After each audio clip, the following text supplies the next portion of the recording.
Welcome to Business Resilience Decoded. I am your host, Vanessa Matthews, the founder and chief resilience officer of wastewater Advisors. Today, I'm super excited because we are speaking on the topic of adventures in water and wastewater utility. And today we have joining us Julia.halsne. She is the manager of business continuity with East Bay Municipal Utility District. Julia, how you doing? I'm great. It's so great to be here. I really appreciate you inviting me to come along on this ride. Absolutely. So I'm excited because we're talking about adventures. So I know you have a lot of stories that you can share with us. But before we get into that, can you share a little bit more with our listeners how you landed in business continuity? Well, of course, it wasn't a direct route. So my background in education is in chemistry. I got my degree in chemistry. I have my master's in environmental science.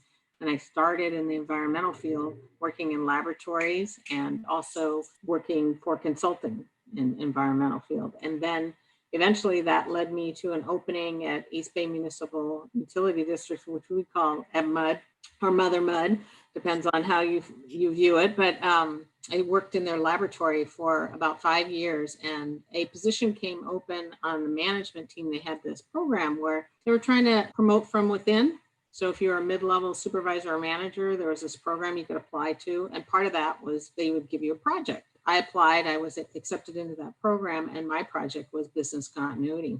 Now, I had a background a little bit in emergency preparedness and that kind of stuff, but not in business continuity. I had never heard of it before. So they sent me to a 3-day class. I got immersed in it. And then my project task was to look at our program, where it was, what the industry standard was, and then kind of set a benchmark and a plan for how would we get to meet that standard. And so I did that. It was a 6-month project. And one of the things I said was, you need a full-time permanent person championing this to kind of focus it and make sure that it was an effective program. And they said, well, that's nice. We don't have the budget for that. So go back to your old position. So I went back to my old position. And they gave it to somebody else who had a full-time job, and they struggled with it and tried to do the best they could. And after a year, they decided, well, maybe there was something to that.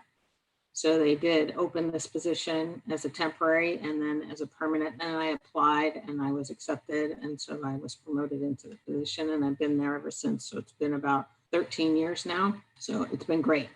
Awesome. Well, it is one, great to have another woman in the field of business continuity, and then 2, in water and wastewater, even better. So let's talk about the state of water and wastewater. You know, when I think about that, I think about the droughts that we're experiencing. I think about wildfires, the conversation of global warming. Question for you is, what is the state of water and wastewater in America today? What does that look like? So the industry itself is different depending on the location. So there are private utilities as well as public utilities. We are a public utility. Some only focus on water, some have water and wastewater. And then some are part of cities and counties, and some are special districts. We happen to be a special district. That means that basically all our income from our residents comes directly to us, and that's how we budget. If you were part of a city, then it would go in the general fund, and then it would be part of that whole budget process. So that drives the difference between the types of agencies and how they're administered. We have an 8-member board that is elected, and so they manage us, as well as we have a general manager and the organization. But the industry itself, you're right, drought is a big issue for us. With COVID-19, actually, one of our biggest issues is we have a lot of customers who lost their job and have no income. And so by law, but anyway, we did it before the law was passed. We can't just cut them off from water, because water is life. You can live without power, but you sure can't live without water. So we have a whole program that was set up beforehand, but we've just expanded it and broadcast it a little bit wider so people are educated about it. But we have a way of setting people up on a payment plan or reducing their costs and doing different things so that we can support them so they still have water and it's still coming in regardless of whether they have a job or not, or an income or not. And so that's one of the biggest things that I think people are dealing with, because again, then that drives your revenue, right? So your revenue is down. That's a big issue that we're dealing with now. And longer term would be the drought and the wildfires that we have. and water quality. We've been fortunate enough with the wildfires that have hit in Northern California. That's where I'm based. I'm in Oakland, California, but our watershed is up in the Sierras, and where the fires have been happening, luckily they didn't impact our watershed. We were fortunate in that regard, but it has impacted other water agencies, and they've had to deal with that as well. Wow. I don't know if I would want to be a business continuity manager for some of the things that you talked about, because that's a lot. And that's a lot of risk, right? And some of that sits on your shoulders, and I'm sure you have colleagues across the organization where they may, bear the weight of some of that risk too.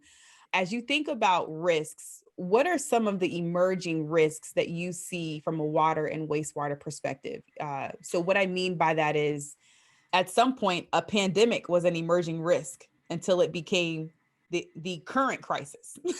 Right. And so what do you see as some of the things that are on the peripheral and they're coming? So since we are in Oakland, we are in earthquake country. So that's our biggest hazard and biggest risk, the potential impact of that. And we actually have been working for years with USGS on that risk and what the potential impact is, not only to our agency, but to the community at large, and how we would respond and recover to that.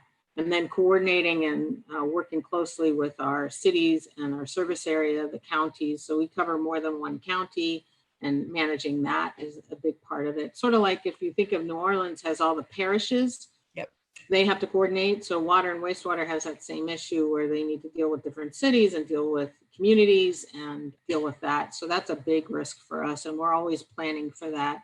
We had planned for a pandemic, but we had been fortunate, nothing else had hit us this hard. The long-term impacts of the pandemic is what we're looking at now. We're looking at, okay, we have essential workers who have been online since the beginning. A lot of our office workers could work from home, but the operators can't do that. The guys who fix the pipes in the street can't do that remotely. They have to be there. So now we're looking at, how do we implement a testing program for our employees? How do we implement a vaccine program for our employees so that they get cared for and taken care of in a way that makes good sense and in a priority with all the other, first line responders and the medical professionals and teachers and the grocery workers as well. So what I heard you say is, one, based upon your geography, it's an earthquake. That's a big emerging risk. And then secondly, it's safety for your people. Right? Yes. I think what we can all agree on in business continuity is we don't have a business if we don't have people. Exactly. And it also sounds like an earthquake would be the worst case scenario. Yes. For you and your team. Can you talk a little bit about how you and your team go about planning for what would be that worst case scenario for a water utility company? So we have a full-blown program that's based on the FEMA model, the Homeland Security Exercise and Evaluation Program, HSIP. Yep. So we follow that. And so we plan, we have an earthquake response plan, but we exercise that and we train for that. And all our staff gets ICS trained, Incident Command System. So now one of the nice things is they can do a lot of that online, right? So we have our own program where we kind of talk about, of course, we have our own language and we like to do it our way. So we kind of tweak it a little bit, but all the majority of our staff go through at least 100, 200. And then depending on where they are on the emergency operations team, they might go higher to the 300, 400, 700, 800. And then there's a state class by the Office of Emergency Services in California. It's called the GS 606, which talks about incident command system in California. But through all that training, we do that. We have over 23 business continuity plans. Some are at the division, some are at the section, some are at the department level. Depends on how autonomous, how complex that group is. And then based on that, they have to update those plans every 2 years and they exercise them every year. We do a major exercise with the emergency operations team annually. We do about 45 exercises a year. Some are seminars, some are workshops, some are tabletops, some are functional. It really depends on the work group and where they fit in and how sophisticated and mature their program is.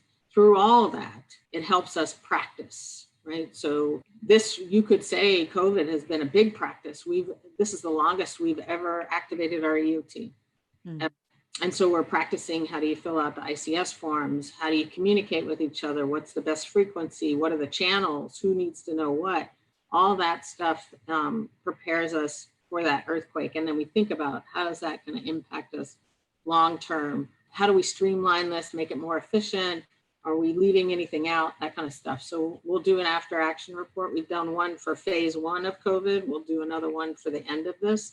But we always do an after action, whether it's an event or an exercise, and kind of incorporate those lessons learned to build our program. 45 exercises. I'm still on that number. But I love it because it's being in a position where we are prepared and positioned, right, to respond versus to react. And by you guys practicing, I would imagine that for the majority of your team, it's like muscle, it's exactly right. Yeah, that's it. We've never had somebody who's gone through an exercise and gone, well, that was a waste of time. 9 times out of 10, they're like, ooh, now I get it. Now I see how this would work. Now I understand my role better. I understand what I need to be thinking about and building on it. And it gauges them at a level that's really wonderful. It really makes them see the contribution and that we value what they're doing. And we want to make sure that it continues without interruption. Absolutely. Going back to the point you made earlier about where we are with the state of water and wastewater, what responsibility does the general public have? And what about governments and business? What responsibilities do each of these, segments of our population have? So we all have the responsibility to be prepared. So we try and push that to our community and to our peer groups and to businesses in the community, to have water set aside and rations and have a communication plan set up with your family or through the business, how you're going to do it. What's your backup plan if your primary, power goes out or whatever, if it's an earthquake. With our system, the way it works is we're responsible for a certain portion of the piping, right? So once it hits your building, you're kind of responsible for that. Once it hits the sewer system, the city's responsible for that. The interceptors, those are our responsibility for wastewater and to the wastewater treatment plant, but you're kind of responsible for the pipes underneath. So you need to get those inspected. You need to make sure that they're sound, that kind of thing. When the repair happens, we'll work together to make that happen.